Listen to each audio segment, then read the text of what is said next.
Estás escuchando Milenio 3, por Ayuka Nanika. 1:31 es una hermosa fotografía la que se pone en la portada del dossier informativo de esta noche. La fotografía de algo que sigue siendo un enorme misterio. Nos interesa mucho qué pasa tras la muerte, pero ¿y qué pasa antes de la vida oficial, antes del nacimiento?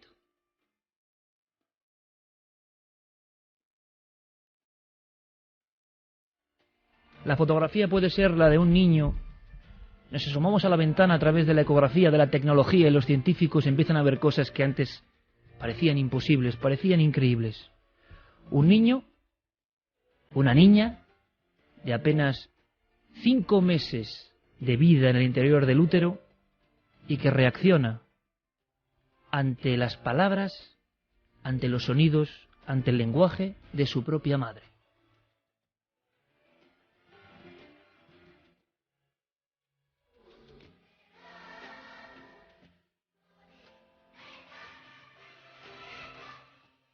El lenguaje de los niños. Acaba de salir un estudio que es revolucionario, científico, Instituto Karolinska de Suecia y la Universidad de Washington. Hasta esta misma semana se creía que aprendíamos, que los niños, que todos nosotros hemos aprendido algo tan maravilloso y enigmático como la lengua, a partir de un aprendizaje, a partir de los 6 meses. A raíz de un experimento que se ha realizado con 80 niños recién nacidos y otros dentro del útero todavía, se ha descubierto algo que parece prodigioso. Todos hemos sido capaces de distinguir no solo la música prodigiosa, la música que emociona, sino las palabras de nuestra madre y el lenguaje de nuestra madre. Cuando hablamos al otro lado de ese mundo que es el útero materno, antes de la luz, antes de ver la vida, el niño no distingue otras lenguas, pero sí distingue la lengua en la que le habla su madre, aunque no lo diga, su propia madre. Es decir, se ha quedado con unos conceptos que serán ya importantísimos para toda su existencia. No se aprende fuera, se aprende dentro. Y eso es un abismo todavía por explorar.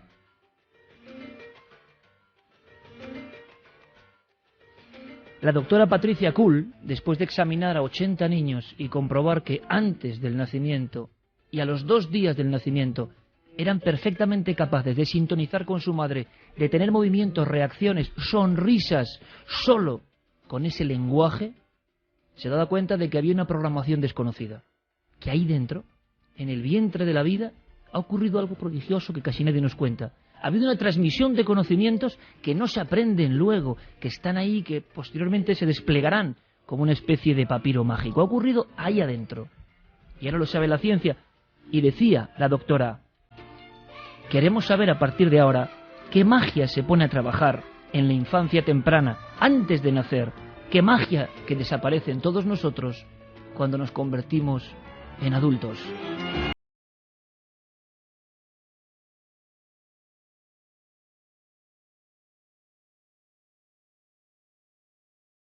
Concluyen algunos científicos en la más importante revista de medicina del mundo, Pediátrica, que el aprendizaje del cerebro empieza muchísimo antes. ¿Pero cuándo? ¿En qué momento? ¿En qué momento algo tan complejo, complicado como el lenguaje empieza a despertar en nuestro interior? Por lo tanto, ampliando el concepto, ¿cuántas cosas que no sabemos han pasado antes de nacer? Estamos programados por lo que vivimos antes de nacer. El experimento continuó en Suecia y en Washington. Los niños sonreían dentro del vientre de su madre ante determinadas músicas.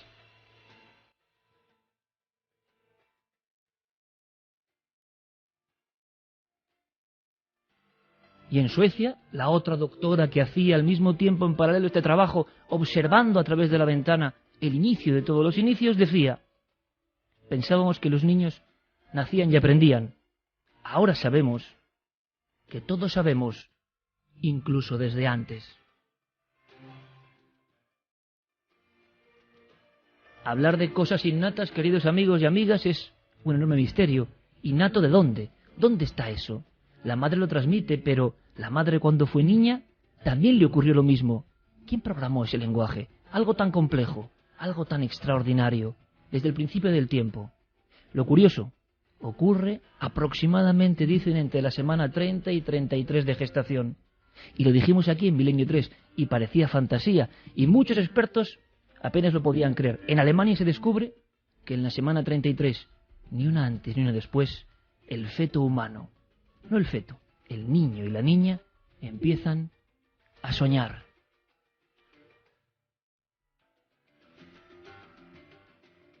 ¿Y con qué sueña alguien que no ha visto nada nunca oficialmente? Sabemos que en la misma semana en que empieza a programarse el lenguaje, en que esa criatura empieza a sentir que se le va a hablar en un idioma que va a ser el suyo, que identifica la voz de su madre, que oye determinadas músicas, empieza a mover los ojos en un sistema REM, empieza a comportarse tal y como nos comportamos todas las noches de nuestra vida. Se sueña, ¿pero con qué? ¿Qué clase de conexión? ¿Qué clase de wifi biológica se está estableciendo? Somos hijos de ese misterio, pero solo ahora empezamos a descubrir lo que realmente pasa antes quizá del inicio, antes de la luz.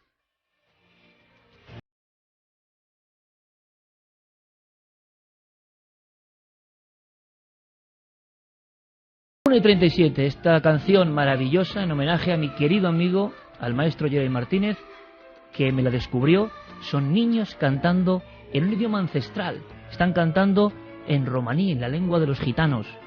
Están hablando de un mundo casi desaparecido. Lo curioso es que detectamos esta sensibilidad. Sentimos algo. Seguro que mucha gente siente algo en estas voces de niños. Jerry me contaba, Iker, siempre que pongo esta música, siempre un montón de gente dice, ¿dónde está? ¿Cuál es? ¿Quiénes son estos niños? Niños y niñas sin nombre. ¿Qué sentimiento se remueve en nosotros? Quizá es el mismo que nosotros sentimos en el vientre de nuestra madre ante determinadas coordenadas. En el fondo, la construcción de eso tan complejo, y no biológico quizá, que es el alma humana. Se está construyendo y somos sensibles a ello.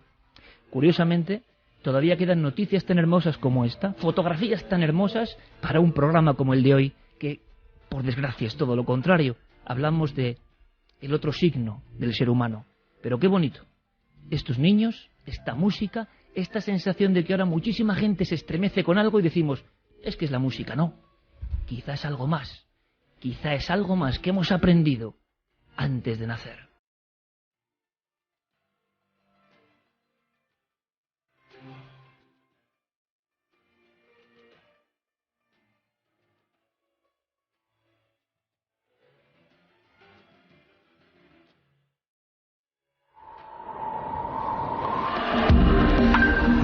Antes habías estado tan cerca de lo desconocido.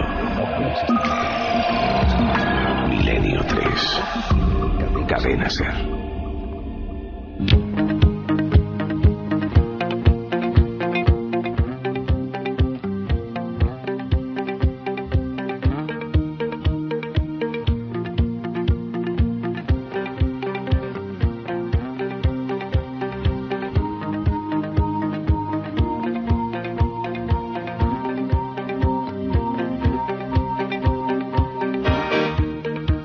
Un experto que sabemos nada en torno al inicio de la historia y al de nuestra propia historia. ¿Por qué? ¿Y por qué olvidamos todo en los primeros años de vida? ¿Por qué hay una especie de solapamiento? Es otro enigma. Despertamos a la vida, pero olvidamos todos esos maravillosos secretos que intentamos ahora, incluso científicamente, recuperar.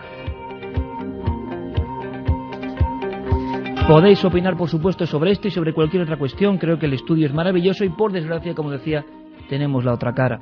El hombre, el alma humana, también está compuesta por oscuridades. De esas vamos a hablar. Santi Camacho, buenas noches. Buenas noches, Iker. Mira, simplemente dame en titulares 3 o 4 profesiones. Se ha hecho un estudio, por los pelos de punta, sobre los psicópatas y en qué profesiones la psicopatía, que ahora vamos a intentar descubrirla esta noche, es un enigma, pone los pelos de punta también, todos muy atentos. Pero se ha hecho una especie de listado ranking de profesiones donde abundan los psicópatas, aunque no maten, no hablamos de psicópatas criminales. Efectivamente, esta noche vamos a meternos en el enigma de los que se llaman los psicópatas integrados, esos que nunca transgreden la ley, que nunca van a salir a los titulares de las páginas de sucesos y que sin embargo viven entre nosotros, y son muchos, ya hablaremos de cifras. Efectivamente, ya detallaremos el listado completo. Hay un listado de profesiones que más y que menos de estos psicópatas integrados tienen, y entre las que más pues están las de ejecutivo, consejero delegado, presidente de empresa, periodista. Ya decía yo. Periodista, y ya podremos comentarlo, y sí, sé que todos lo estabais pensando, político. Atentos, compañeros y compañeras, porque Santiago Camacho trae una entrevista con un periodista de investigación de excepción que ha investigado 3 años sobre los psicópatas. Ojo a lo que viene ahora mismo. No hablamos de casos de criminales, por desgracia, últimamente, lo hemos comentado, están a la orden del día. Psicopatía, falta de empatía, falta de sentimientos. ¿Por qué? ¿Por qué en un inicio tan hermoso parece que los sentimientos nos envuelven desde el útero? ¿Qué pasa? ¿Por qué hay gente que no tiene sentimientos? Vamos a hablar de si esas personas están en los círculos de poder, si manejan el mundo, la economía, la política, si estamos psicopatizando al planeta.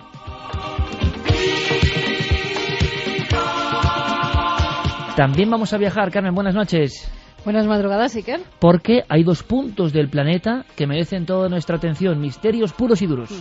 Uno de ellos está en Jerusalén, y es que han salido resultados que se han estado llevando a cabo a nivel científico, resultados que se han hecho en laboratorio sobre una tumba en Aceldama, en Jerusalén, que pudo contener la sábana santa. Pero además, Iker, se han descubierto enfermedades que al parecer surgieron en una época anterior y que ahora, gracias a estos estudios, se saben. Y de Jerusalén nos iremos a Venezuela, un nuevo triángulo de las Bermudas, en este caso muy cerca de la isla de San Roque.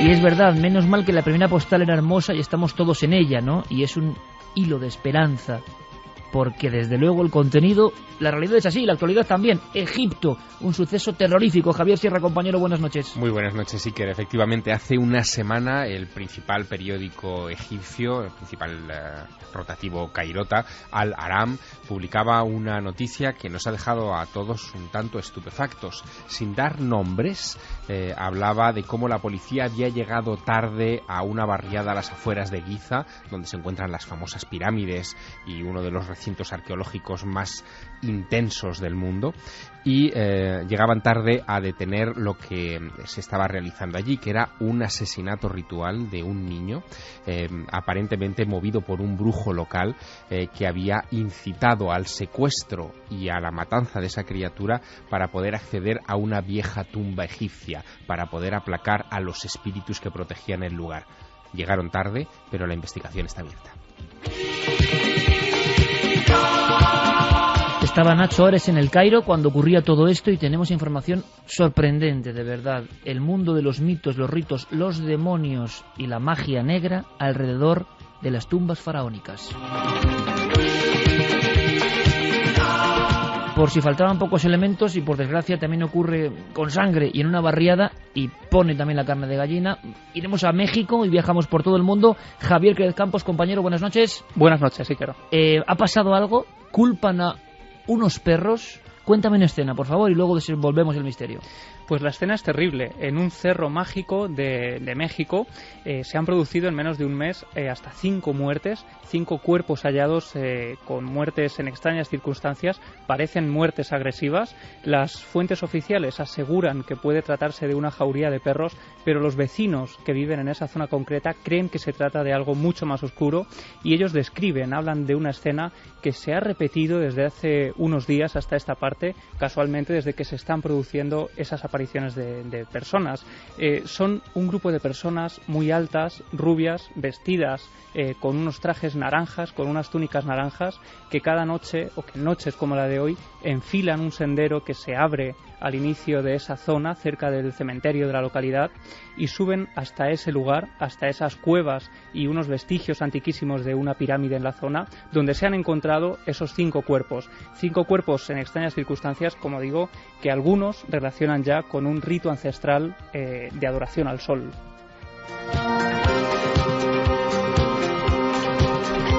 Estamos todos, estáis todos, Milenio 3 en la cadena SER con Fermín Agustí, con Noel Calero en los mandos con este maravilloso Nord Star Platinum, que es como nuestro impulso, nuestro combustible en las turbinas de la imaginación, la fantasía y la búsqueda. Solo falta una cosa, Carmen, vías de contacto de inmediato, porque además me da a mí la impresión que con el tema de Santi, que nos toca a todos vamos a tener que opinar y vamos a estar muy atentos a vuestras preguntas y sobre todo a vuestras reflexiones. Además ya están en las redes sociales apuntando más profesiones de las que ha dicho Santi. Luego leeremos algunos de esos mensajes.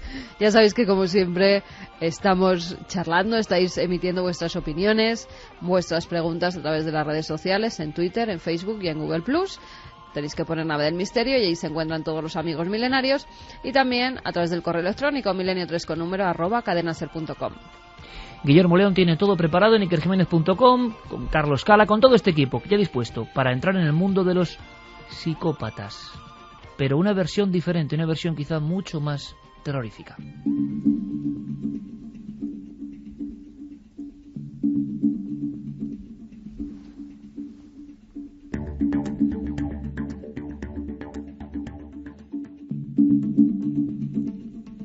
Y 47. Quizá, Santiago, haría falta una descripción por parte de un profesional para empezar a trabajar en este dossier. Hemos hablado con el doctor Gaona, porque todos incluso empleamos, ¿verdad?, el término, eres un psicópata. ¿Pero qué es? ¿Qué es la psicopatía? ¿Se puede producir en cualquier momento de la vida? ¿Está también escrita en ese código antes de nacer? ¿Afecta a todo el mundo? ¿Podemos tener contacto con ella? ¿El psicópata acaba siendo un criminal? ¿Se puede curar uno de ser psicópata? Hay muchísimas preguntas, pero sobre todo lo intrigante es si estamos siendo manejados por grandes decisiones de personas que en el fondo, si se analiza, son psicópatas.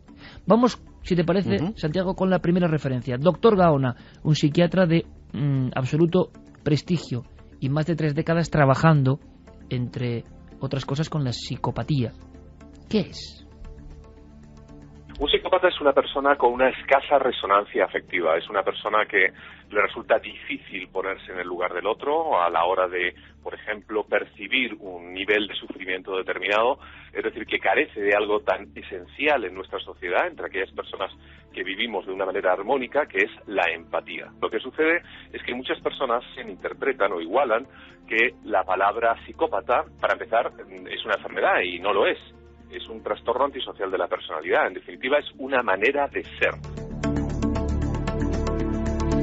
Primer punto perfectamente anotado. Santi, has hablado con Ronson, que es una figura que tú prácticamente veneras. Hacía mucho tiempo que no veía a Santiago Camacho tan impactado por una entrevista. Has hablado largo y tendido y me decías, ya verás, Iker, cada cosa que cuenta es una perla para debatir. Él es el que de alguna forma también te hace llegar esta idea de las profesiones con más alto índice de psicopatía. Pero, aunque sea brevemente, ¿quién es este tipo? Pues Jon Ronson es, como muy bien has dicho, un personaje que me ha impactado, sobre todo porque tengo el privilegio de conocer a alguien que ya había leído sus libros anteriormente y que le tenía, y más después de conocerle, por probablemente el periodista de investigación más brillante de esta generación, y dicho así de rotundo. Es una de esas personas que cuando la tienes delante, pues tienes la sensación de que está ahí para beberse la vida entera, para vivirla intensamente, y sus libros son prueba de ello. Ha sido de los pocos periodistas que han tenido el privilegio, vamos a llamarlo así, de que sus peripecias han sido llevadas al cine. Lo interpretó Ewan McGregor en aquella película Los hombres que miraban fijamente a las cabras, que según me contó le gustó mucho y que, aunque la gente no se lo crea, refleja muy fielmente lo que vivió a la hora de escribir aquel libro. Y pues incluso de refilón le hemos llegado a tener aquí, porque fíjate que hace apenas un mes o unas semanas teníamos esa grabación en el Bohemian Group que había conseguido el periodista Alex Jones. Pues en ese momento en que Alex Jones estaba con su cámara de vídeo agazapado entre los matorrales sacando esas imágenes de las que sacamos el audio, a su lado, codo con codo, estaba ni más ni menos que Jon Ronson. Es decir, es un hombre que ha tocado temas absolutamente diversos. A él, como a nosotros, en eso tiene mucho de milenario, le interesan sobre todo esos temas que no se llegan a abordar en los grandes medios de comunicación, a pesar de que él trabaja en The Guardian y es un periodista muy serio, ¿no? Y es la auténtica, una de las estrellas del periódico. Los reportajes de Jon Ronson pues siempre terminan levantando ampollas porque trata temas efectivamente que muchas veces la sociedad o sus propios jefes no perciben como potencialmente noticiosos y sin embargo él le acaba sacando la punta que realmente tienen. Hacemos una cosa, Santi, para conocer a Ronson, la entrevista personal que has tenido con él. Ponemos un primer aldabonazo y luego me cuentas eso de las profesiones pero para que veamos, este hombre se ha metido 3 años a investigar cómo los psicópatas de alguna forma están manejando el mundo. Esto asusta mucho, ¿no? Si pensamos en lo que es un psicópata y que siempre va asociado el término muchas veces a criminología, a criminalidad, a asesinatos, ¿no? Escuchamos. A veces sí son los líderes en la sociedad y es un poco aterrador pensar que estemos premiando el comportamiento psicópata. Tal vez el capitalismo esté hoy en día tan infiltrado por parte de los psicópatas que a su vez ha remodelado la sociedad.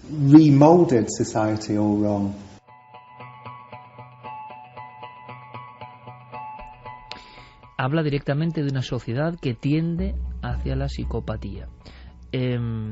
Primero, había establecido una lista, que yo creo que esto es muy interesante y todo el público va a estar a favor o en contra o añadiendo cosas, para que veamos que esto no es hablar de un individuo solitario, que por desgracia existe, que de repente va y mata a alguien porque no tiene sentimientos, sino que, de alguna manera, esto puede tener una influencia en toda la vida cotidiana nuestra, de cualquier persona.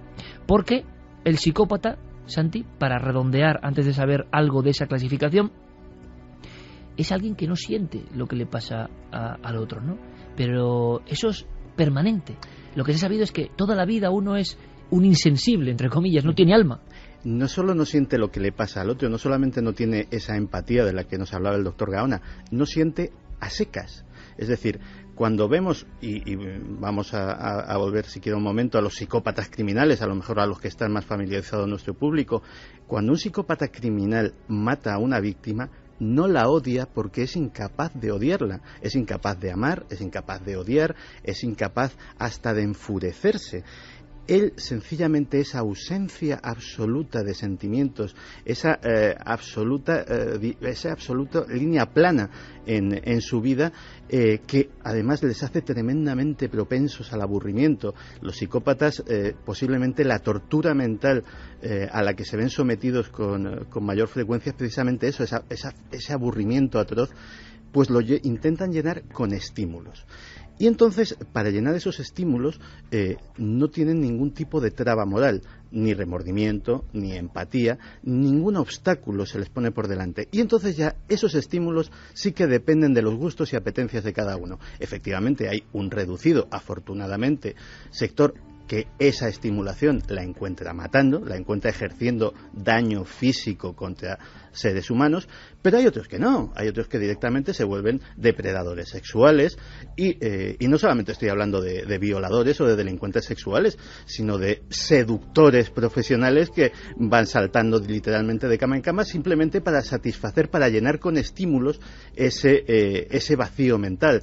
Otros lo encuentran en el poder, en el ejercicio de su voluntad sobre las otras personas. Otros en el dinero, en el acumular cada vez más bienes, riquezas, símbolos de estatus, con los cuales... Entonces hay muchos psicópatas, ¿eh?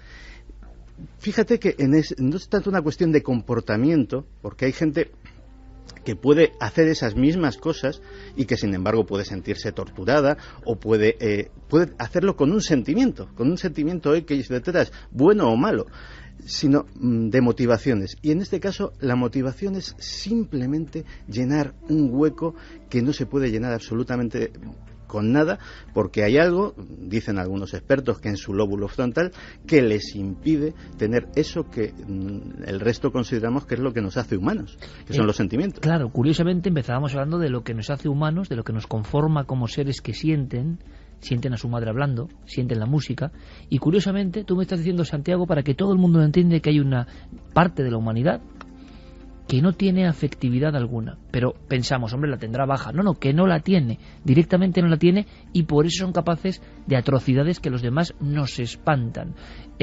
Bien, para acabar este repaso rápido, hemos escuchado tú y yo a psiquiatras especialistas, y sinceramente, oyéndoles hablar, y siendo sinceros, repito, con toda nuestra audiencia como siempre, da la impresión de que se sabe poco o nada. O sea, no se sabe, se intuye el lóbulo frontal, algún tipo de defecto, pero puede ser genético o no, puede aparecer en la infancia o no, ocurre en familias estructuradas y perfectamente confortables o no. Es decir, que no se atrapa la psicopatía, que es una cosa como un fantasma de la humanidad, ¿no? No, es un absoluto misterio.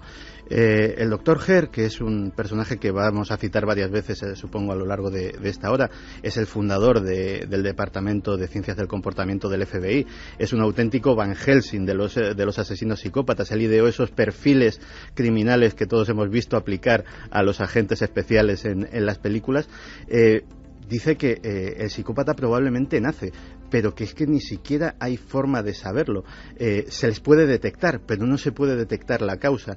La psicopatía aparece en algún momento entre los 3 y los 5 años, y como muy bien has dicho, en familias estructuradas, en familias desestructuradas, de clase alta, de clase media, de clase baja, en países pobres, en países ricos. Lo lógico, y yo pregunto lo que preguntaría ahora mismo todo el público, algún trauma de la infancia, el maltrato, siempre sacude ese tipo de cosas, pero también se descubre que no, que en personas con una vida confortable hay esa ausencia de sentimiento por el otro.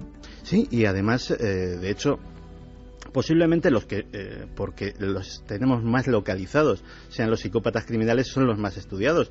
Si vemos sus extracciones sociales, podemos encontrar desde verdaderos desechos humanos, como Aileen Wuornos, la prostituta asesina, a tipos como Ted Bundy, que procedía de una magnífica familia blanca y rica norteamericana, que él mismo derrochaba encanto, que hizo una brillantísima carrera de derecho y que llevaba una doble vida durante años sin que nadie sospechase nada de él. Otra pregunta lógica es, ¿falta de afecto en la infancia, por ejemplo, es importante para que luego uno sea un desafectivo?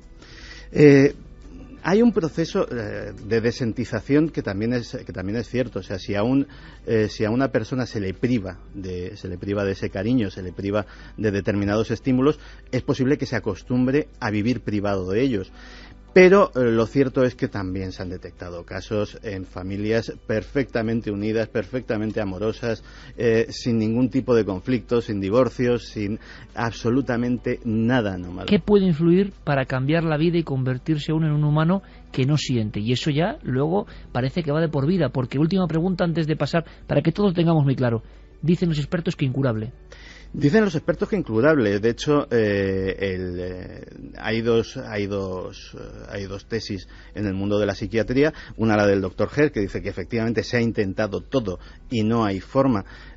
Porque realmente, y la otra es la que dice que es que no están enfermos, es decir, no se puede curar a alguien que no padece nada, porque no nos olvidemos de que en el caso de los psicópatas criminales son perfectamente imputables, porque no son personas que tienen una realidad distorsionada, que ven cosas, que oyen voces, que algo les impulsa a creer que todo el mundo... No están paranoicos, no, saben perfectamente lo que hacen, saben distinguir el bien y el mal, y sencillamente les da igual, no temen las consecuencias.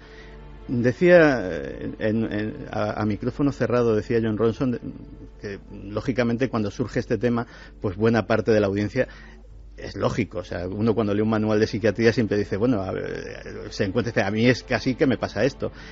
Dice que hay una cosa muy sencilla: si tú crees que eres un psicópata y te preocupa, es que no eres un psicópata, porque los psicópatas no se preocupan por nada.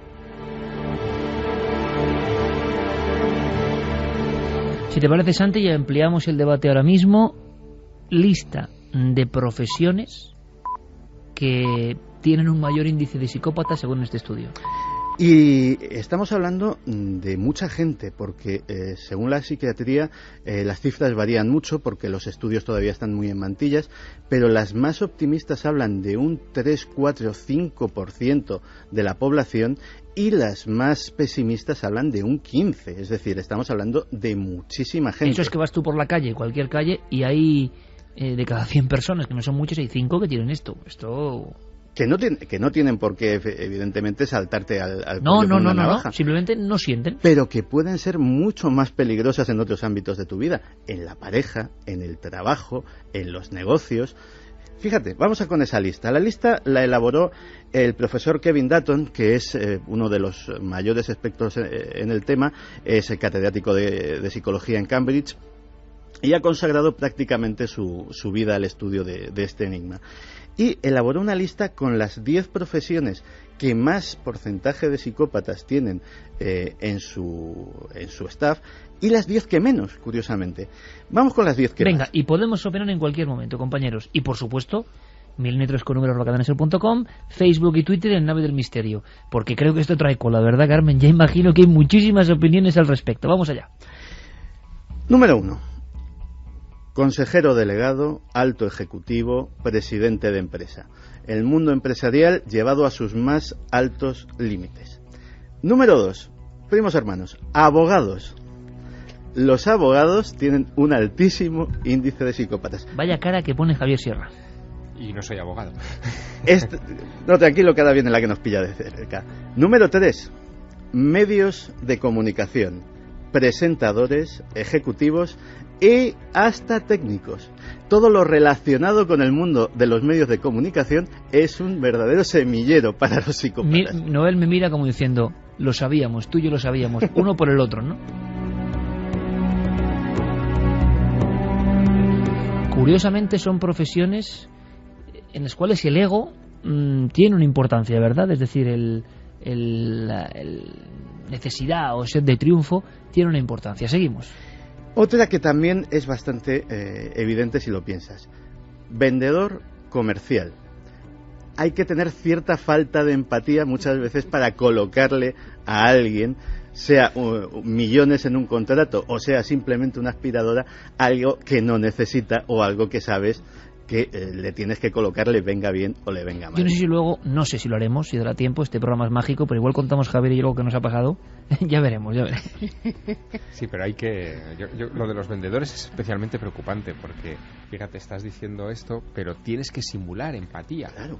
O sea, No, es que los psicópatas simulan muy bien la empatía. Los psicópatas, eso es una de las cosas, se ve en los psicópatas criminales, pero también está estudiado en los psicópatas integrados, son perfectos simuladores de los sentimientos que no tienen. Es más, las personas que no los detectan les consideran personas más sensibles que la media, porque en cierto sentido cosas como la humildad, de la que carecen, cosas como la empatía, de la que carecen, cosas como los sentimientos humanitarios, los exageran, los traen, los escenifican, y los escenifican también, que son más evidentes que los del resto de nosotros. Santi, aunque sea 10 segundos de margen, porque ahora todo el mundo, ¿sabes lo que está haciendo todo el mundo? Cientos de miles de personas, preguntarse cómo es uno mismo, para ver si encaja con todo lo que esté diciendo Santiago Camacho. Porque esto también tiene algo de psicoanálisis común, ¿no? Es decir, ¿cómo somos nosotros? ¿Tenemos algún rasgo de psicopatía? ¿Quién sabe, no? Decía Nietzsche, nada humano me es ajeno, ¿no? Continuamos. Número 5, cirujano.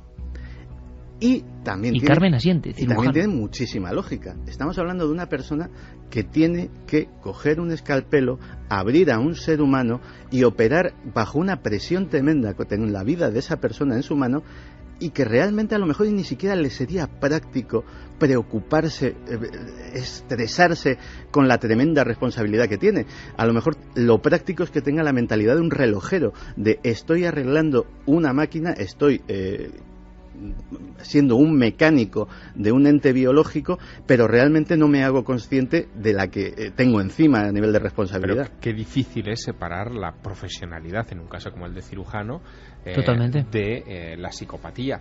¿Se ha cuantificado de alguna manera qué porcentaje de cirujanos, por ejemplo, pueden ser psicópatas? Ha dicho un término, Santi, que a mí me ha dejado, yo no lo conocía, psicópatas integrados. O sea, no hablamos de criminales, ojo, hablamos simplemente de gente con el umbral del sentimiento bajo cero. De hecho, una de las cosas que dicen todos los estudiosos sobre el tema es que el índice de psicópatas criminales es extraordinariamente bajo, porque a pesar de que les den igual las consecuencias, las miden muy bien.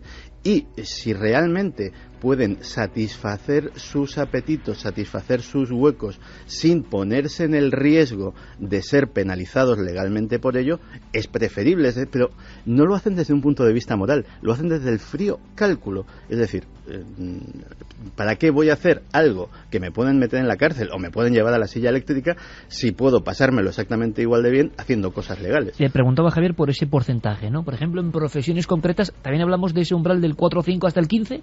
No, estamos hablando, en estas de las que estamos hablando de que es evidentemente muy por encima de la media de la población.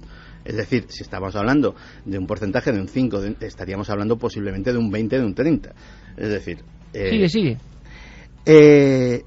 Periodistas.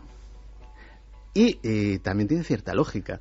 Muchas veces determinados géneros del periodismo en los que te ves absolutamente sometido a tremendas presiones en cuanto a miedo por tu seguridad personal, en cuanto a ver miserias humanas sin cuento. Lo que se ha dicho siempre del reportero de guerra viendo la desgracia a través de la cámara y que no siente nada y que la cámara le protege, ¿no? Pues muchas veces eso termina en una desentización absoluta. Pero hay una profesión que en esto le va muy a la zaga: policías. Esta lista está dando muchísimas sorpresas. Que no lo decimos nosotros, ¿eh? No, lo dice, que lo dice el doctor Kevin Sutton de la Universidad de Cambridge. Porque ya la que va después de policías, esa sí que va a ser de tirarse de los pelos a alguna gente. Número 8, clérigos.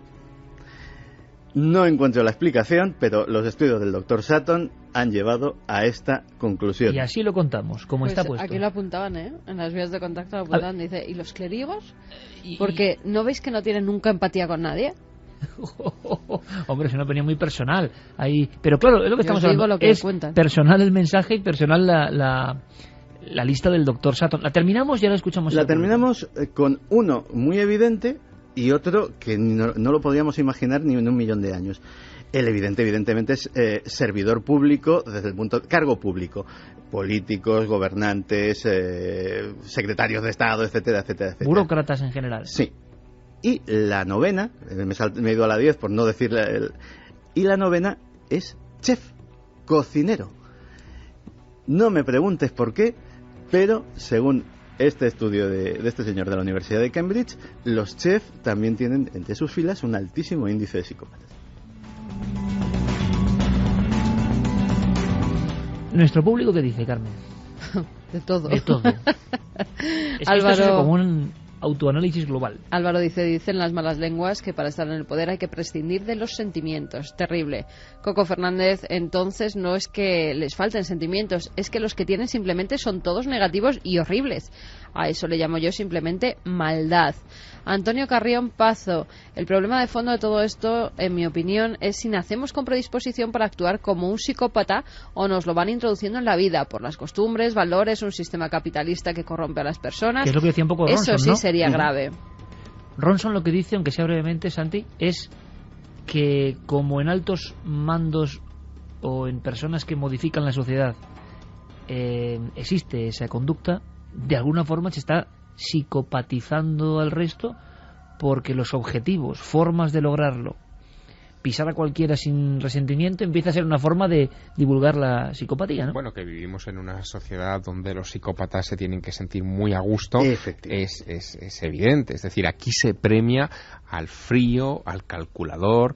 Está mal visto que de repente viendo una película en un cine llores o muestres sentimientos. Sí, señor. Es decir, todo lo que sea mostrar cierta condescendencia con el prójimo, o empatía, en fin, emociones en ámbito general, está mal visto. Y lo contrario es lo que se premia, ¿eh? Javier, es que hace poco hablábamos del terrible caso de la niña de Almería y nos preguntábamos cómo un ser humano puede no detenerse ante la mirada de un niño de 6 meses, de una niña que le mire y lo va a matar. Fíjate, viendo esto, claro, uno no ve una niña como la vemos nosotros, ¿no? Un niño. Hay un fenómeno editorial en los Estados Unidos de hace 1 año y medio, 2 años más o menos, que ha terminado llegando a España, pero no ha tenido ese impacto, que era un libro de una educadora, de una madre china, que era tremendo, se llamaba Amichua, el libro se titula Madre Tigre, Hijos Leones, donde Me lo estoy imaginando. claro, donde ella daba pautas precisas sobre lo blandos que eran los sistemas educativos del hombre blanco y cómo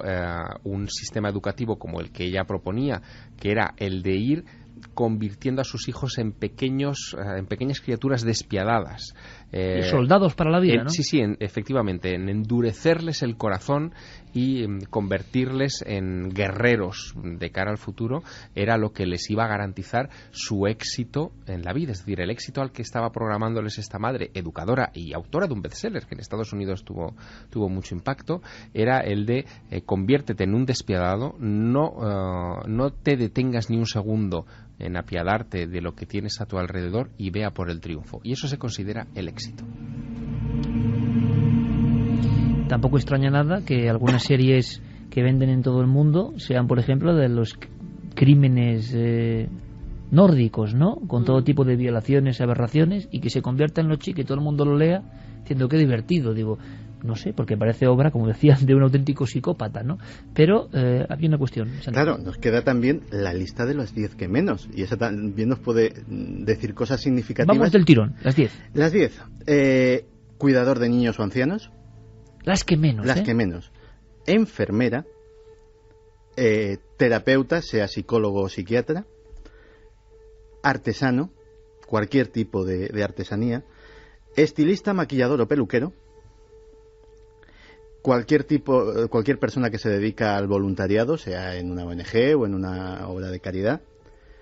Profesores, especialmente de primaria.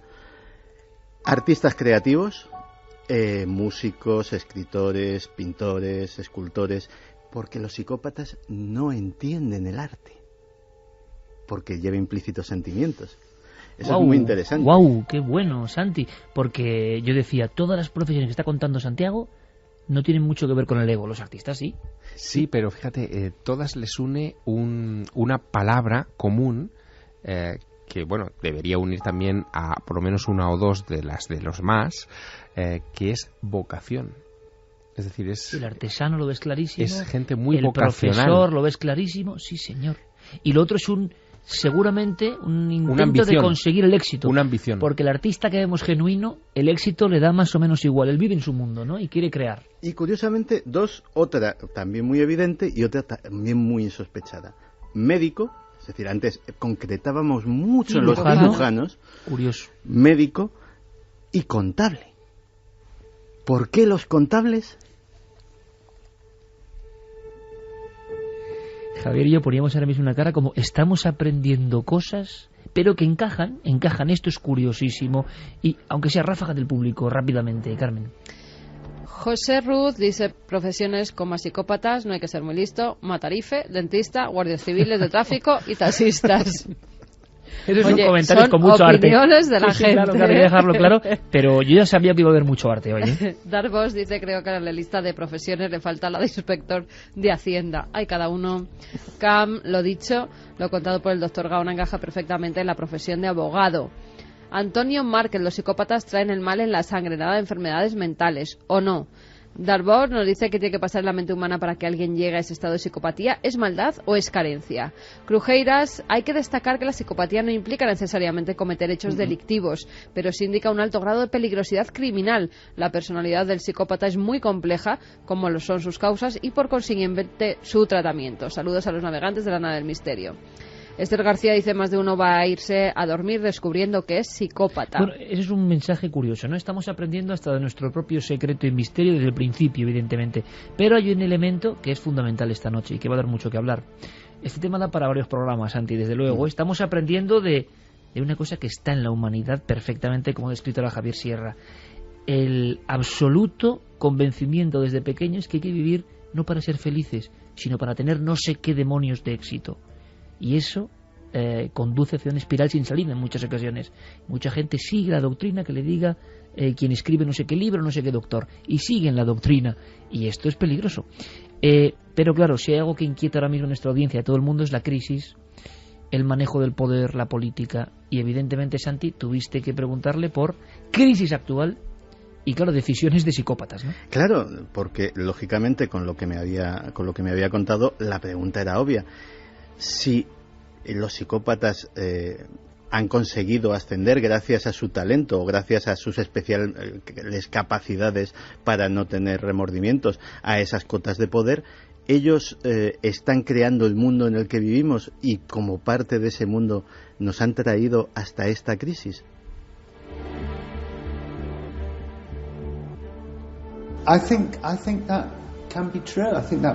Puede ser verdad, ¿por qué no?, que sea el resultado de las personas psicópatas en el poder. Decir esto me cuesta. Antes desconfiaba de grandes declaraciones de algunos psicólogos que afirmaban, siendo expertos en psicopatía, que el mundo está liderado por los psicópatas. Antes desconfiaba, pero ahora, después de 3 años ocupándome del tema, ya empiezo a pensar que tal vez sí sea cierto y que los psicópatas que ocupan posiciones de poder son personas con trastornos mentales que han remodelado la sociedad y sí que han influido. A este respecto había algo ya que lo metemos como una pieza en este tema que nosotros de aquí desde dentro, yo creo, compañeros, ¿verdad?, consideramos enormemente interesante porque es una radiografía del 2013, ahora mismo. Por supuesto no todo es así, pero hay que identificar esto también, ¿no? Está pasando y de esto no habla casi nadie. Milenio 3 sí, en la cadena SER. Santi, esa especie de ladillo, ¿no? Hablando de un estudio que se llevó incluso a documental grabado, tú lo has comentado en alguna ocasión, que es aterrador y que tiene que ver con empresas que actúan como individuos psicópatas.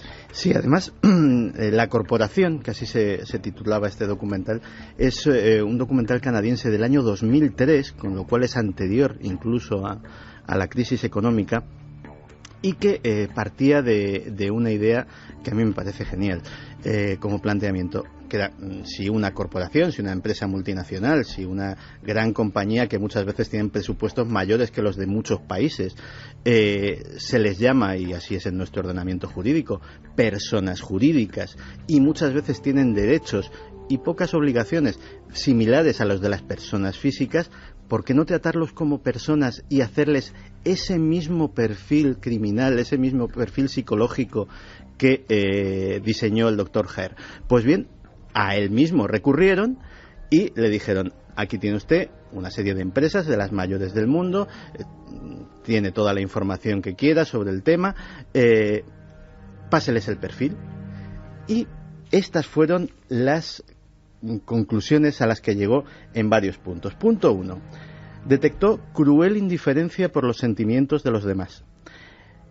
Incapacidad para mantener relaciones duraderas. Por ejemplo, en los casos de deslocalización de empresas, no tienen ningún problema de sacar tu fábrica de un sitio y llevársela a otro, pues simplemente porque es más barato. Temerario desprecio por la seguridad de los demás. Casos como en la industria petroquímica, por poner un ejemplo, hay que no hace falta especificar ninguno. Falsedad, mentir, engañar repetidamente a los demás para conseguir un beneficio. También es bastante obvio que no hay que citar ningún caso concreto porque todos tendremos media docena en mente. Incapacidad de sentirse culpable, porque efectivamente siempre las empresas encuentran una justificación para todo lo que han hecho.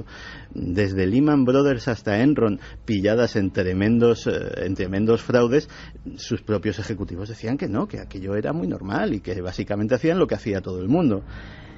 E incapacidad para ajustarse a las normas sociales relacionadas con el cumplimiento de las leyes. Con todo ello, el Dr. Herr dijo que no solamente eran psicópatas, en este caso no eran ni siquiera psicópatas integrados. Muchas de estas empresas eran psicópatas criminales. Curiosamente, cuando uno va a cualquier zona del mundo, ¿verdad? Le hemos hablado muchas veces, Carmen, de igual que estés en Lima, en Frankfurt, en Madrid, las grandes compañías dominan el mundo más que nunca lo han dominado. Yo no sé si esto lo que cuenta este doctor es verdad o no, pero lo que es cierto es que estamos en el mundo de la globalización y en el mundo de la sensación, como describía perfectamente Javier, del todo vale desde la infancia. Claro, luego aparecen los vídeos de niños chinos corriendo por la nieve desnudos, ¿no? Y cosas de ese tipo porque los padres les obligan a correr por la nieve desnudos y ese tipo de cosas, ¿no?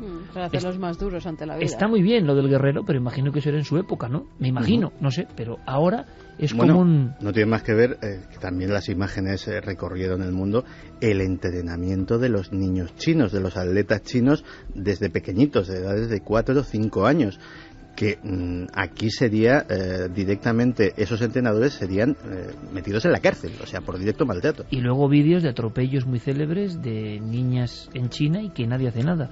Aunque en nuestra propia sociedad tan occidental también hemos visto muchos acontecimientos grabados por miles de cámaras donde está ocurriendo algo y nadie hace absolutamente nada.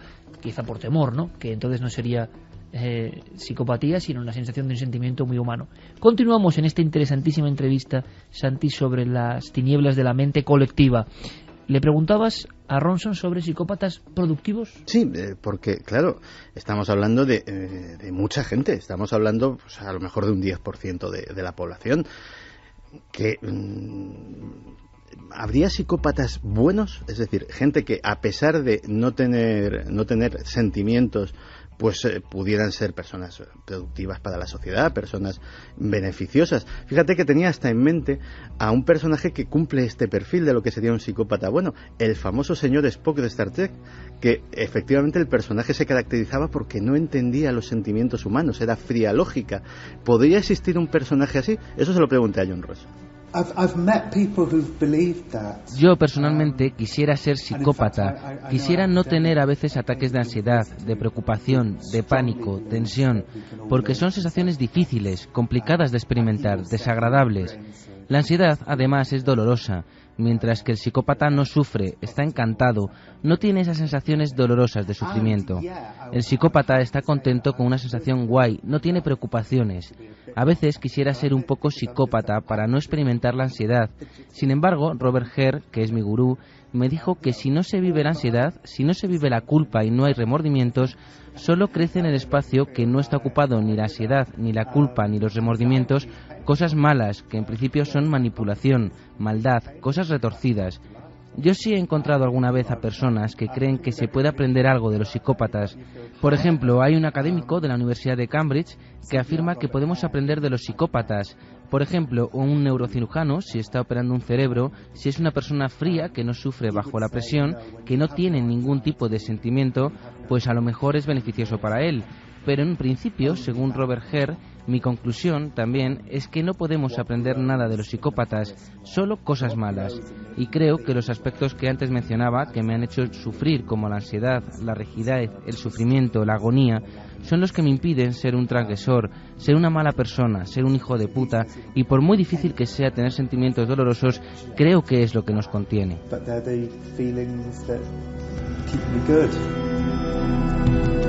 O sea, los sentimientos incluso negativos, los sentimientos que despreciamos, son lo que nos convierten en humanos, ¿no? No en objetos, no en seres insensibles. Ahora, a mí, aunque sea en un breve análisis, lo que me sorprende, no sé a vosotros, compañeros, es que hablemos de personas, sí, alguien, hombre, que poco sensible es, ¿no?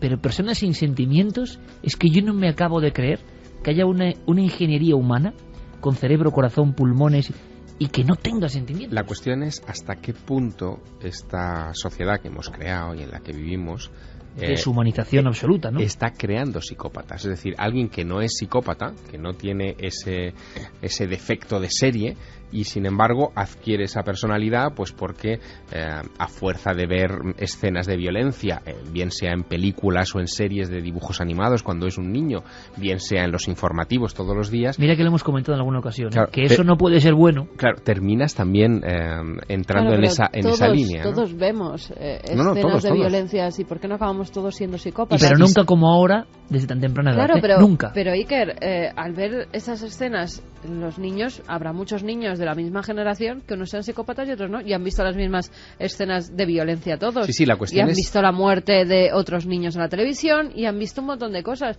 ¿Por qué unos desarrollan esa psicopatía y otros no? ¿Es algo a nivel celular? ¿Es algo a nivel genético? ¿Es algo a nivel cerebral? ¿Es algo...? Claro, esa es otra opción, ¿no? Se habla de la posibilidad de una cuestión genética. Ha habido que autores. a mí me parece, que me sigue pareciendo lo más misterioso que hay, eso de las cuestiones genéticas todavía me parecen increíbles, pero ¿de dónde se replican? Es como lo del principio del programa. ¿De dónde? ¿Dónde está el principio de esos genes? ¿De dónde? En nuestros genes hay genes de los primeros padres, no lo olvidemos. La gente cree que son sus genes. No, es que esto viene de muy atrás, ¿vale? ¿De dónde? Pero hay autores que lo afirman, ¿no? Sí, hay autores que de hecho y lo documentan en trabajos con casos que de padres psicópatas o de padres con fuertes tendencias psicopáticas salen hijos psicópatas. Inclusive, pero es educación. Claro, eso es lo interesante de estos estudios. Inclusive cuando las tendencias psicópatas del padre han hecho que los hijos se críen en otro ambiente y que sean recogidos por otra familia o incluso pues por los abuelos o cualquier otro tipo de cosas. Es decir, es muy complejo. Fíjate que a todos ahora mismo nos está costando mucho ver o intentar intuir lo que hay dentro de esas mentes. Yo he encontrado un fragmento en una película relativamente reciente, donde un personaje icónico, además, que todos nos va a venir a la mente, el Joker, el archienemigo de Batman, nos da un atisbo, nos abre una ventana de lo que puede ser la mente de un psicópata. De verdad tengo pinta de tener un plan. ¿Sabes qué soy? Soy un perro que corre detrás de los coches. No sabría qué hacer si alcanzara uno. ¿Sabes? Actúo sin pensar. La mafia tiene planes. Los polis tienen planes. Gordon tiene planes. Ellos maquinan. Maquinan para controlar sus pequeños mundos. Yo no maquino. Intento enseñarles a los que maquinan lo patético que es que intenten controlarlo todo.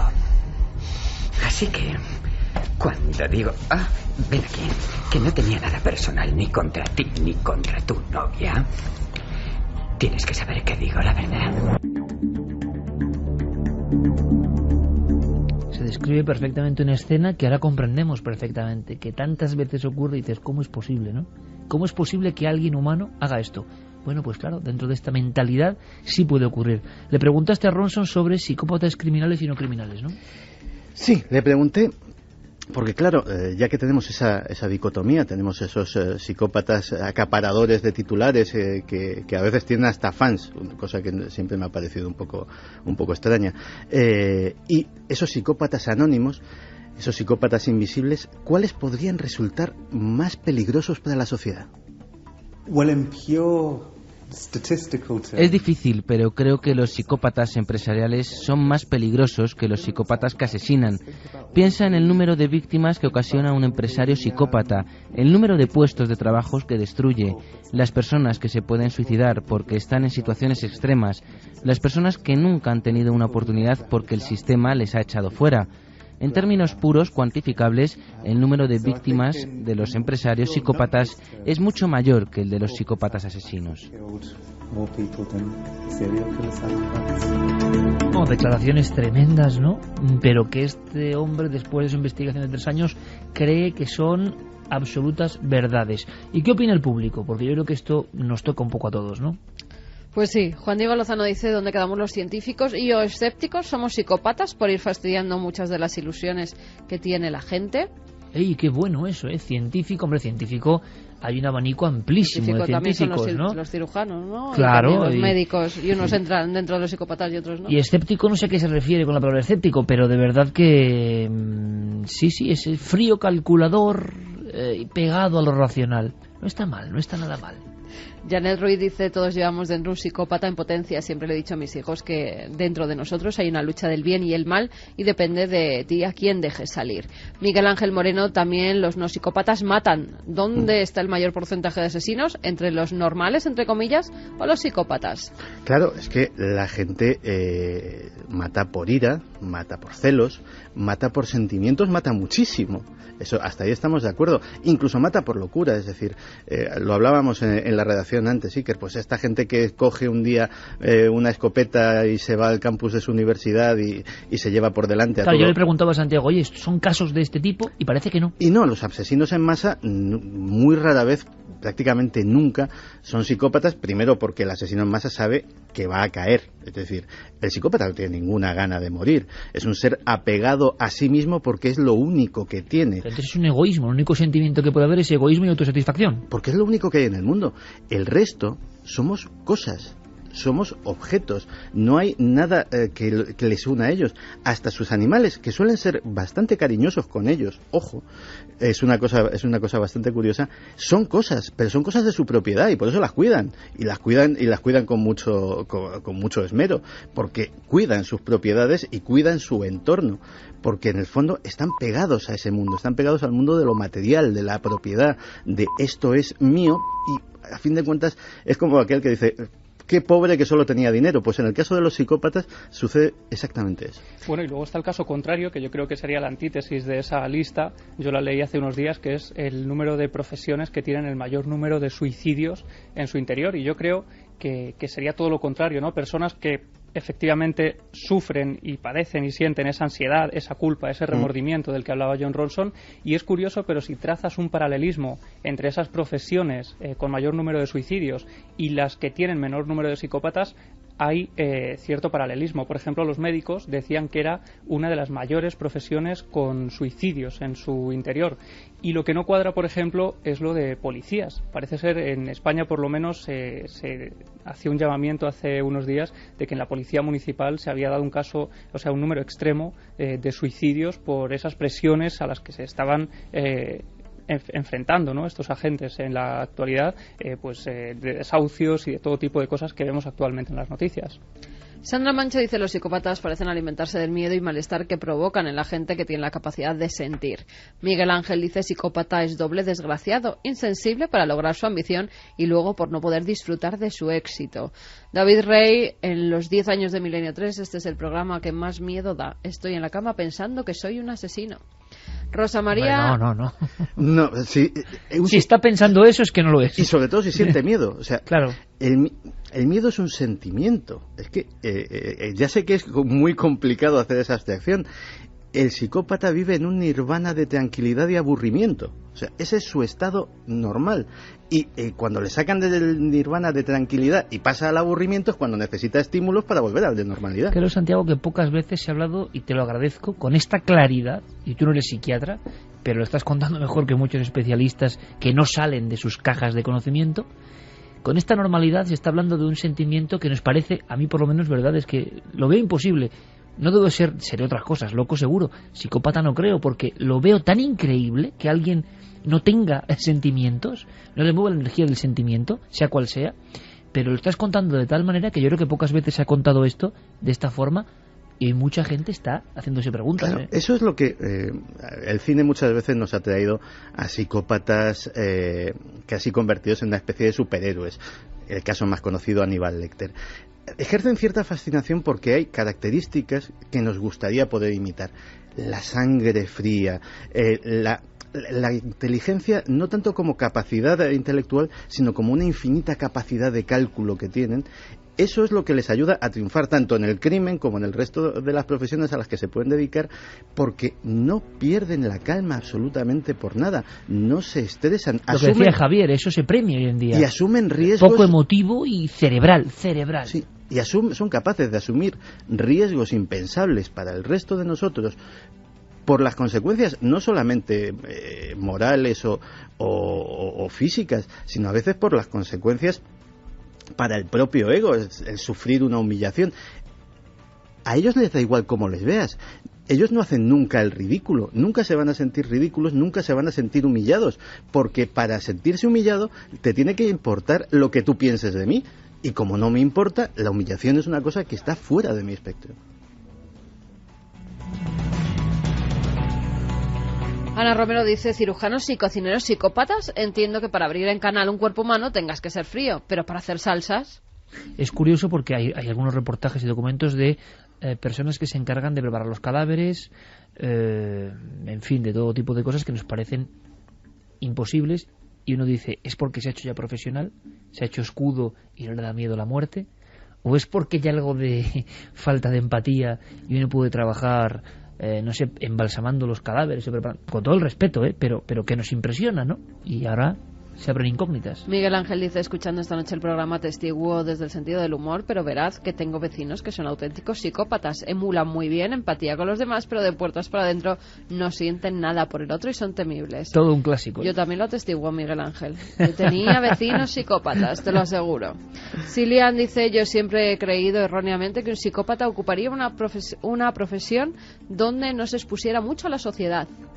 Al contrario que lo que dices, porque son profesiones que se... Claro, eso para un psicópata criminal es lo ideal. Y de hecho, normalmente un psicópata criminal tiene la tremenda ventaja de ser prácticamente invisible y de necesitar que equipos muy especializados vayan detrás de él, porque puede prescindir de cosas y de elementos como puede ser ver la seguridad de un hogar, como puede ser una familia, como puede ser cosas que para nosotros son esenciales.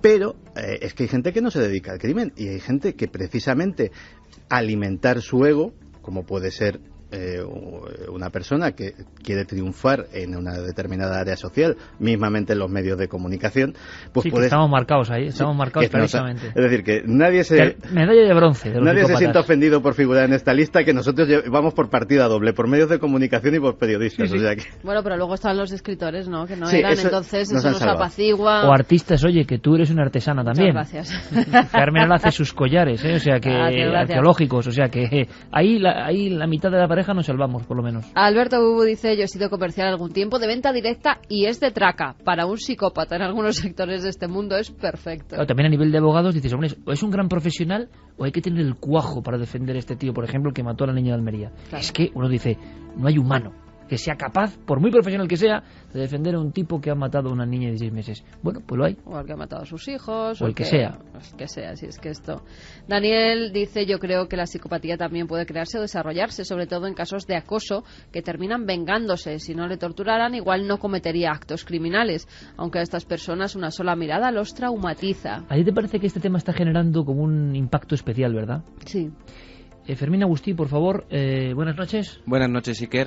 Cuéntame, 2:36. Pues Milenio 3 ya es trending topic en Twitter. Quiere decir que este tema, gracias, Fermín, ves, está tocando el cerebro colectivo, porque yo sé que muchas personas hoy están aprendiendo cosas que no sabían. Yo, ojo, el primero de todos. No, y te hace pensar en qué psicópatas hay a tu alrededor también. O en ti mismo. O en ti mismo, elementos... si tienes otros elementos de psicopatía o no. Claro, porque es así, ocurre así. Yo creo que es un primer dossier, es una primera parte, es un primer elemento que hemos puesto ahí y que evidentemente, Santi, habrá que seguir investigando de esta forma en la mente humana, porque es increíble. Ahora entendemos algunas cosas.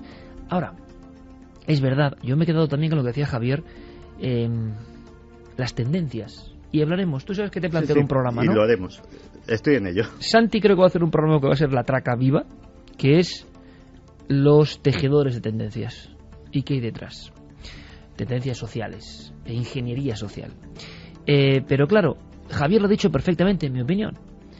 Se premia eso. Es un débil, es un enloquecido el que siente, el que empatiza. Tenemos, dicen los expertos en ese cerebro del que hablábamos al principio del programa cuando somos niños dentro de nuestra mamá, parece que dividido en dos partes, ¿no?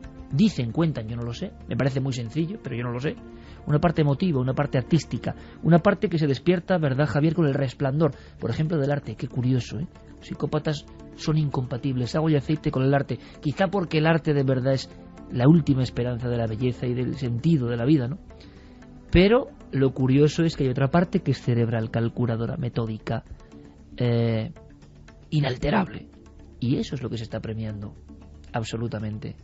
Creo que este programa, humildemente, tiene poco de programa psicópata, porque estamos constantemente emulando o diciendo o generando fantasía. Pero también lo ha contado Santi para reflexionar. Emoción, porque la clave está también ahí. Generamos miedo, generamos esperanza, generamos inquietud, curiosidad. Tú lo has hecho siempre, esperanza sobre todo. Sí. Interés, dices, bueno, puede ser algo de... Pero emoción y algo tan fantástico como la ilusión, ¿no? Que es un sentimiento tan profundo. No tienen ilusión, los psicópatas. En fin, Santi, me quito el sombrero, compañero. Me quito el sombrero. Vamos con otra cosa, ¿os parece? Porque realmente este tema nos ha dejado un poco asombrados, ¿no? Con todo el conocimiento de Santi, y al final, incluso lo que contaba el entrevistado, vale, estaba muy bien, pero como lo ha contado Santi, estaba todavía bastante mejor. Vamos con algo que decía Javier que ha pasado en Egipto, algo terrorífico. Tenemos crónica, estaba en el Cairo Nacho Ares. Quiero que nos cuente algo como especialista, porque esto parece obra de psicópatas, ¿o no? Movidos por la fuerza de la religión. ¿Es posible que hoy haya personas que busquen, os imagináis, tumbas faraónicas y que viertan sangre de un niño inocente por eso? Nos parece cosa de tiempos remotos. Nacho Ares desde el Cairo nos cuenta. La noticia desde luego es estremecedora. Degollado un niño egipcio como sacrificio para hallar tesoros faraónicos. Desde nuestro punto de vista occidental quizás nos puede repeler este hecho, desde luego, que así tiene que ser, ¿no? Sin embargo, entra muy de lleno en lo que es la dinámica de pensamiento, sobre todo del mundo tan supersticioso que tienen los egipcios actuales, ¿no? Muchos de ellos de religión musulmana. Tenemos la errónea idea de pensar de que el Islam rechaza este tipo de supercherías, y sin embargo es quizás una de las religiones que más convive, ¿no?, con tipos de rituales mágicos y en ocasiones lo que podríamos denominar nosotros hasta diabólicos, ¿no? El degollamiento de un niño no es quizás más que una de esas pruebas, como digo, del miedo que tienen los musulmanes a todo aquello relacionado con la cultura faraónica. No es la primera vez que encontramos relatos no quizás tan estremecedores como el degollamiento y el asesinato de un niño para intentar buscar un tesoro, sino también de la utilización de magia contemporánea, magia blanca en ocasiones, para hacerse con los tesoros de un lugar, ¿no? Los egipcios creen que los santuarios y las tumbas faraónicas están protegidas por lo que ellos denominan los afrit, que es una suerte de espíritus, una suerte de jinas, de entes espirituales colocados allí por los antiguos egipcios, que tienen una tipología muy particular, desprenden un olor bastante desagradable, lanzan en ocasiones fuego, lo podremos incluso denominar con elementos parecidos a los dragones, y es esta magia la que intenta sopesar o por lo menos compensar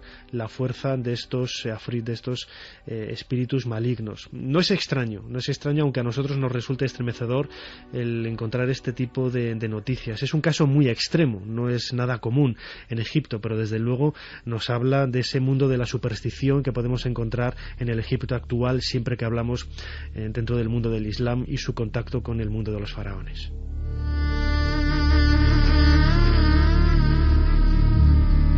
Dos y 41, esto es Milenio 3 en la cadena SER, y en breve os aseguro que viajaremos a una mezquita maldita. En el corazón del Cairo, una mezquita dominada de alguna forma por estos genios, dijins, los Yenum, el mundo de África y el mundo del Islam también unidos por una serie de apariciones y ritos de los que no sabemos casi nada. Esta escena en sí es por desgracia, de novela de investigación, y creeríamos que es para eso. Un niño sacrificado por buscadores de tumbas faraónicas que aún esperan bajo la arena.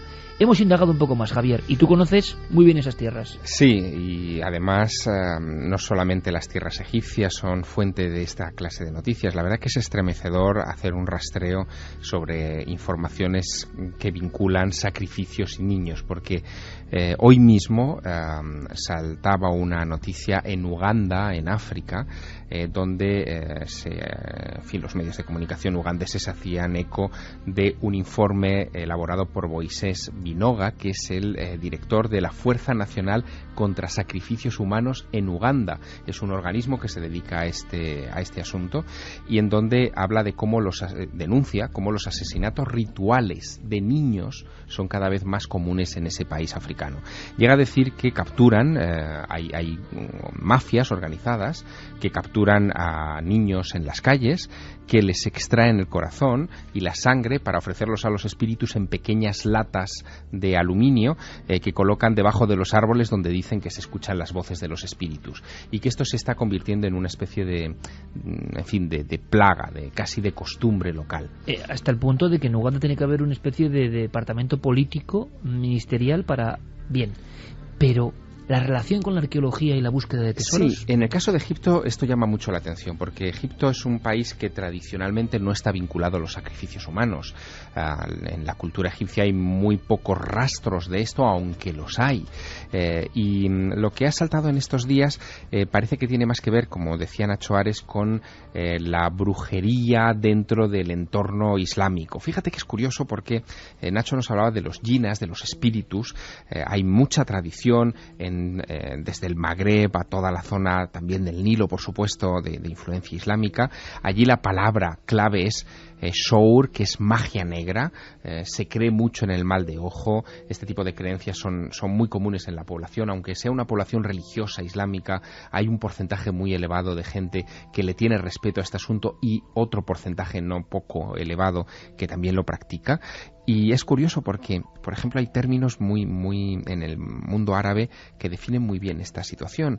Por ejemplo, la locura. Esta noche que hemos hablado mucho de trastornos psíquicos, en árabe es magnun, que significa estar bajo el dominio de los jinas. Es decir, que se les asocia con cosas cotidianas, están infiltrados en nuestra sociedad y actúan en momentos determinados. Y sí es cierto que para lograr aplacar a espíritus que se creen asociados a tumbas antiguas, todo lo antiguo en el antiguo Egipto, en el Egipto contemporáneo, todo lo antiguo produce miedo en la población actual. Esto sí que es muy curioso y merece un paréntesis, Javier, porque tú recuerdas que eran, por ejemplo, en Túnez, y en la frontera de Túnez y Argelia, yo me acuerdo perfectamente, aquellas casas con la mano de Fátima, casas humildísimas, blancas, en mitad del desierto, pero lo que te llamaba la atención era la mano abierta, roja, negra o roja, como diciendo stop, que en el fondo es un stop a los espíritus. Pero a mí lo que me ha impresionado y que muchos arqueólogos me han contado es, en el Islam, y Andrés Guijarro, el gran arabista y amigo de este programa, nos lo contaba muchas veces, hoy lo que queda en ruina, lo arqueológico para nosotros maravilloso, pero en el fondo quizá tenga algo de verdad, ¿no? Lo arqueológico es el mundo de los espíritus. Está guardado las ruinas, los sarcófagos, las momias, evidentemente, pero también los emplazamientos, las ciudades deshabitadas de la arqueología antigua, están dominados por los espíritus. Si uno accede a los diarios de excavación de cualquier misión egiptológica, desde el siglo XIX hasta nuestros días, se va a encontrar siempre alguna referencia en el momento de abrir una tumba que ha permanecido intacta durante los últimos 2.000, 3.000, 4.000 años. Siempre hay alguna referencia a cómo la población que está actuando, digamos, de excavadores, ¿no? de operarios para esa misión extranjera, cómo se retrae, incluso intentan no estar presentes allí o ponen pegas, porque hay una superstición muy extendida. Por lo tanto, el hecho de que esta noticia que ha dado el periódico más importante del Cairo la semana pasada, hace justo una semana hoy, sobre el sacrificio de un niño para mitigar fuerzas diabólicas y poder hacer un saqueo en toda regla en una tumba antigua, no es tan descabellada visto esa actitud supersticiosa. Fíjate, yo le he preguntado a Enrique de Vicente sobre nuestro esta gran amigo cuestión. Y asesor de este programa, ¿no? Él ha estado muchísimas veces en Egipto, conoce muy bien la cultura faraónica, su historia, pero también la cultura islámica contemporánea, y hacía una valoración muy curiosa. Viene a decirnos que los sacrificios humanos, en el fondo, no son ajenos a la antigua cultura egipcia, y lo escuchamos. Se usa el sacrificio humano para apaciguar la ira de los dioses o de la propia naturaleza. Por ejemplo, en Heliópolis, según nos cuenta el historiador y sacerdote egipcio Manetón, cada día 3 hombres eran sacrificados a una diosa. Hasta que llegó un momento en que un faraón indeterminado, que él no menciona el nombre, ordenó que esos hombres fueran reemplazados por animales. Y sin irnos de Egipto, fíjate, en la literatura monástica copta, muy propia de este país, he encontrado también historias muy curiosas. Por ejemplo, hay historias de candidatos a la vida religiosa que antes de entrar en su monasterio sacrificaban a sus hijos. Era como una especie de tributo a Abraham, a la historia de Abraham. Estaba y pensando, Isaac. digo, claro, dar el paso que no dio Abraham. Exactamente. Y esto aparece, por ejemplo, en un documento antiguo que se llama el Apotegmata Patrum, o los dichos de los padres del desierto, donde se cuentan varios de estos casos, no en monasterios. Qué miedo, por cierto, el nombre del propio documento y lo que cuenta, Javier. Sí, el Apotegmata Patrum, sí, es casi de novela. Bueno, pues en monasterios, en fin, importantes de la tradición copta, como el de San Antonio en el Mar Rojo o el de Santa Catalina en el Sinaí. Ojo, que estamos hablando de los primeros monasterios de la humanidad, que no es poca cosa. Absolutamente. Se cuentan cómo hay candidatos que llegan a sacrificar a sus hijos para entrar dentro. Y en esos lugares, y esto es todavía más estremecedor, dentro de esos monasterios que tú has visitado y que tienen esa atmósfera tan especial, se encuentran algunas de las representaciones pictóricas del siglo VII, más antiguas, no solo del sacrificio de Isaac a manos de Abraham, sino de otro mucho más oscuro que también cuenta el Antiguo Testamento, que es la de la hija de Jefta en el libro de los jueces. Y están ahí, representados en lugares prominentes, hoy tapados con otros iconos, pero que llevan ahí muchos siglos vigilando.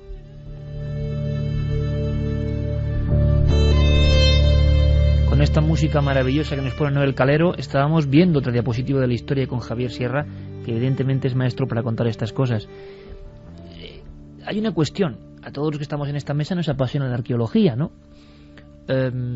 Y lo hemos hablado muchas veces y lo seguiremos contando, claro. Pueden ser para nosotros ya piedras sin ningún tipo de sentido. Pero, por ejemplo, en el Islam vemos que esas piedras y lugares ya olvidados siguen estando habitados por el alma de cosas. Ese alma es capaz de hablar con nosotros, esas piedras son capaces de trazar un diálogo con nosotros, nos impresionan. Yo solo puedo decir que en poco tiempo tendremos una demostración en Cuarto Milenio que yo creo que va a ser brutal. Una vez más, sabemos muy poco de los españoles que fuimos. La cultura antes de la ordenada Roma, que nos dijo cómo eran las leyes, nos hizo carreteras, evidentemente nos trajo muchas cosas buenas, pero antes los españoles éramos los íberos. Y sin duda es una de las culturas espirituales más extrañas. Vuelvo a invitar a que la gente conozca los yacimientos íberos, por ejemplo, en Jaén, en el Museo de Jaén, en el Museo de Porcuna, cuando esté arreglado todo en el Museo Arqueológico Nacional, evidentemente. Lo que para nosotros son piedras, los propios íberos determinaban que eran almas encarnadas en piedra, almas creadas de la nada, y como tales eran sacrificadas, acuchillados los ojos, alanceadas, y muchas veces, y esto lo he aprendido hace muy poco y por eso os lo cuento, se mataba la escultura, se mataba el alma de la escultura y se la enterraba bajo una lápida. Eso no era una piedra, eso era mucho más, y quizá todo esto tenga que ver con que esas piedras tienen algo de ánima. Es apasionante, ahora entendemos también ese temor que tantas veces nos han contado de los ayudantes de las grandes excavaciones, ¿no? El temor real a los Dijins, que muchos dirán no existen, son leyendas, claro, mientras pase esto, existen, condicionan nuestra vida. Leyendas que algunas de ellas tienen un paralelismo extraordinario con casos que tú muy bien conoces. Por ejemplo, en Marruecos es muy famoso Aisha Candisas, es una jina, una mujer con patas de cabra, seductora, que se acerca en las noches de los pastores a aquellas personas que están en ese momento atizando el fuego para calentarse, y que tenemos historias idénticas en la comarca de La Vera, en Cáceres. Ahí hemos estado, ¿no? Viendo la historia del Pancho. Así, es decir, que se aparece el mismo icono. Es la misma historia, en distintas culturas, en lugares poco sospechosos de la influencia de los jinas o de la historia del Islam, y sin embargo ese arquetipo ha quedado ahí, esa imagen, sea lo que sea, y se repite una y otra vez. La arqueología es mágica y es mucho más que un objeto de decoración como el arte más o menos actual. Es algo mucho más profundo, y los egipcios, por fortuna o por desgracia, lo saben bien, y a veces surge esa irracionalidad porque saben que acercarse, por ejemplo, a una tumba es una profanación que va más allá de lo humano. Y nosotros hemos conocido, ¿verdad, Carmen?, en Perú, huaqueros. ¿Y te acuerdas de cómo hablaban del mal de Huaca? Hicimos un programa en su día. ¿Te acuerdas cómo decían que los que se enfrentaban a los que protegen las tumbas acababan convertidos en calavera? ¿Y cómo hablaba la gente en los pueblos de Perú? Sí, incluso nos dijeron que algunas veces hacían sacrificios de animales en algunas de esas tumbas para que los espíritus y la Pachamama, la tierra, se sintieran pues en cierta forma pagados por lo que iban a extraer de la tierra. Pero sí, aseguraban que aquellos que se veía enjutos, que empezaban a ponerse renegridos, la cara, es que habían guaqueado algunas de las tumbas. Y en Perú, muchas de las zonas que visitamos, en las que hicimos reportajes, es que eran auténticos cráteres. Se veía incluso desde los helicópteros cómo había cientos de tumbas guaqueadas. Y luego la terrible leyenda de don Gregorio, don José, que habían hecho fortuna, que iban con trajes importantes, pero estaban condenados. Se iban consumiendo poco como calaveras, porque habían profanado el eterno sueño de los muertos. Por cierto, se está hablando en un largo giro, se está hablando mucho de algo que pasa en el cielo. Se ha hablado además incluso de extinción, muerte colectiva. Yo espero que no, evidentemente, pero hay una noticia que hemos recogido de forma breve con nuestro compañero Carlos Cala sobre Apophis. Ha vuelto a saltar a todos los titulares y no sé muy bien por qué, pero lo escuchamos para hacernos una idea y saltar de la arqueología directamente al espacio. Un asteroide con el nombre de un terrorífico dios egipcio, Apophis, pasó este miércoles a tan solo 14 millones de kilómetros de la Tierra.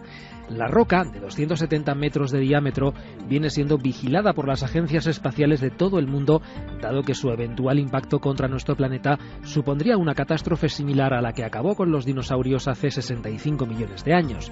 En esta ocasión se ha seguido con mucha atención su trayectoria, ya que se calcula que su próximo paso cerca de nosotros, en el año 2036, podría revestir un riesgo mucho mayor de impacto. La agencia rusa del espacio Roscosmos planea incluso plantar una radiobaliza en su superficie con la que poder controlar las evoluciones de este amenazador y recurrente visitante cósmico. El enganche tiene cierto sentido. De las tumbas de faraones nos hemos ido a Apophis, dios egipcio, por cierto. Rápidamente, José Manuel Nieves, el encargado de la ciencia en ABC y colaborador nuestro, evidentemente, nos habla de si hay verdadero peligro, de esas 3 vueltas de rosca de Apophis sobre la Tierra, y nos habla quizás de lo que preocupa a mucha gente, extinción. No es un asteroide de los que podría causar una extinción masiva, como pasó, por ejemplo, con el de los dinosaurios. El que acabó con los dinosaurios hace 65 millones de años tenía 10 kilómetros. Este solo tiene 325 metros. Es decir, no causaría ese impacto global. Tampoco destruiría la vida en la Tierra, pero es lo suficientemente grande como que si cae en un área habitada, arrasarla por completo. Y por un área no me refiero solamente a una ciudad, me refiero pues probablemente a una provincia entera, es decir, varios cientos de kilómetros a la redonda alrededor del punto de impacto, pues quedarían arrasados. Lo que sí haría sería provocar un cambio climático bastante fuerte. Y ese cambio climático sí que podría afectar de alguna manera a las formas de vida, ¿no? El clima es fundamental para eso, pero no estaríamos frente a un episodio de gran extinción. Como ejemplo de algo que sepamos históricamente, podemos recordar el que cayó en Siberia en el año 1908, en Tunguska.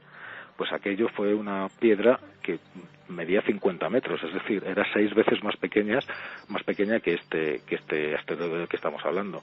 Y lo que hizo fue arrasar 2.000 kilómetros cuadrados de tundra en Siberia. 2:57 ahora mismo, vendrán enseguida nuestros compañeros, ya están por aquí, de los servicios informativos de la cadena SER para estar al tanto de todo, y nosotros luego continuamos viajando, investigando, surcando el planeta. Bueno, José Manuel Nieves dice esto, pero sinceramente tampoco se sabe que un meteorito acabase con los dinosaurios. Se tiene como consenso, como se tenía esta semana como consenso, que el lenguaje se aprendía a los 6 meses. Ya no. Y también se tiene como consenso que Tunguska era una piedra, pero parece que tampoco se ha encontrado. Pero bueno, aquí hay una cosa muy interesante. Acabamos de dejar la fecha del 21 de diciembre de 2012 como fecha del fin del mundo. Se nos vienen encima otras. Y ya las sabemos. La siguiente va a ser 13 de abril del 2029.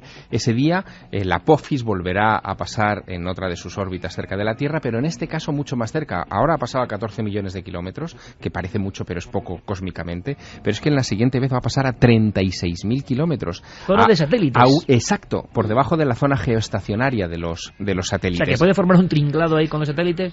Puede formarlo, y luego lo que es, en fin, el temor de algunos es que el efecto gravitatorio de la Tierra sobre esa roca puede hacer que en la siguiente pasada, que es en el 2036, pueda haber riesgo de impacto. Todo está por escribir. Ahora mismo el observatorio Herschel no le pierde ojo a esta roca, que pensábamos que era de 270 metros, pero que en esta pasada se ha visto que es más grande, son 325, y seguramente descubriremos muchas más cosas en ella. Oye, Javier, ¿y por qué le llamarían Apophis realmente, no? Porque... Es terrorífico. Apophis es una serpiente, en la mitología egipcia es la que trae la muerte. Muy terrible, es además. Muy terrible, y la verdad que es de mal gusto haberle puesto ese nombre a una roca amenazadora, a un NEO, a un Near Earth Object, a uno de estos objetos que tienen riesgo de colisión con la Tierra. ¿Siguiente fecha fin del mundo, Javier? 13 abril 2029. Pues ojalá hagamos otro especial. Sin duda. Aunque sea para decir que no va a haber fin del mundo. Exactamente. Pero que o estemos aunque juntos sea para que cuando y sea lo el fin hagamos. del mundo muramos con las botas puestas. También, yo espero que no. Santi, Javier, como siempre, un honor, amigos. Un Gracias placer. por enseñarme tantas cosas y a todo el público de Milenio 3. Gracias, hasta la próxima semana, en 7 días, nuestros dos compañeros de lujo para contarnos muchísimas más cosas. Luego vamos a Tierra Santa y a Venezuela. Sí. Dos misterios nos llaman. Y a México. Porque lo de México también da un poco de escalofrío. Y hablaremos de arañas. Viene Diego Marañón con historias también terroríficas y de arañas. Dice una encuesta, yo no sé si hay gente con aracnofobia por aquí, pero que nunca estamos en nuestra vida más allá de 2 metros de una araña. ¿Será verdad?